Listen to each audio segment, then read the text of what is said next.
was the biggest bridge in the world, an architectural marvel, the gateway to New York City. But on October 29th, 1929, it would play host to the most horrific land mammal massacre in the nation's history.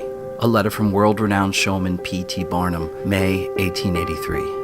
I believe hugely in advertising and blowing my own trumpet, beating the gongs, drums to attract attention to a show. And I believe your bridge might just be the way forward to that. I shall lead a parade of elephants. Jumbo, a 13-foot African elephant, a true marvel. Once my elephants have crossed, your constituents will have positively no misgivings about the bridge or paying the top dollar for the greatest show on earth. Barnum would lead a parade of elephants across the Brooklyn Bridge, proving the bridge's modern suspension system sturdy enough for human travelers, simultaneously providing a grand entrance when his circus came to town. It would remain a celebrated tradition for years to come.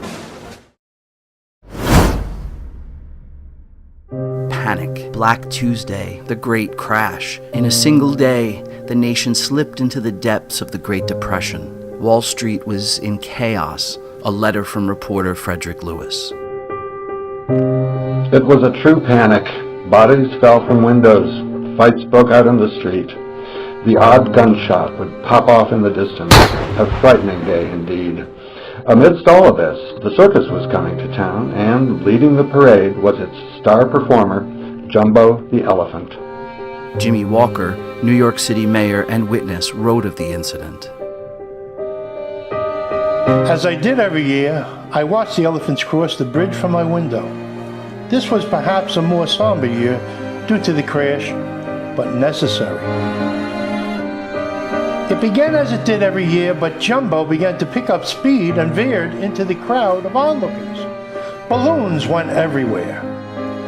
Nobody knows for sure what set the chain of events into motion, but as many as 20 lives were lost that day.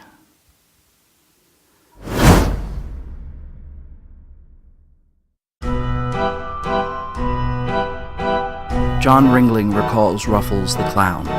Our most popular clown was a fellow by the name of Ruffles. Ruffles was a coarse, arrogant bastard of a man, but a damn fine clown. It was a shame to see him go. Ruffles' death was amongst the most horrific.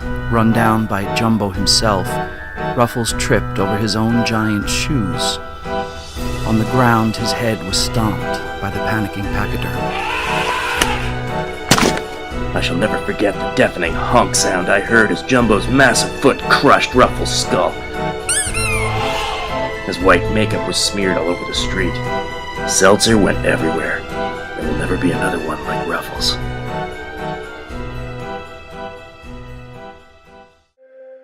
One could say that both Black Tuesday and the Elephant Stampede claimed the life of one H.R. Marshall. Helen Marshall, his widow, recalls. Herbert was alone and despondent. I could do nothing for him. Everything he had worked for was lost in the crash. He left a note expressing his regret, then traveled downtown to his offices as he did each and every workday, intending to throw himself from the top floor of his office building. But Marshall never made it. Eyewitnesses recall a sorrowful H.R. Marshall shambling alone in the street, then voluntarily stepping in the pathway of one of the elephants. He was dragged nearly 170 yards down Broadway before succumbing to his wounds.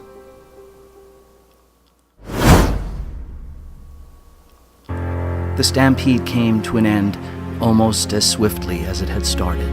Big Mo, the smallest of the elephants, was put down with the use of a Gatling gun.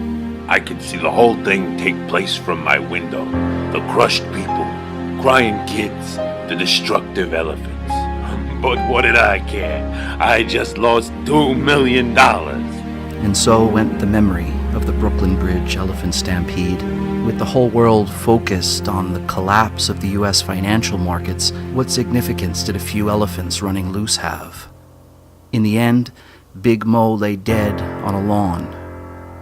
Breezy, the third, lay dead and bleeding in the middle of the street. But all was not lost for the elephants. Jumbo was last seen running to freedom through the Holland Tunnel.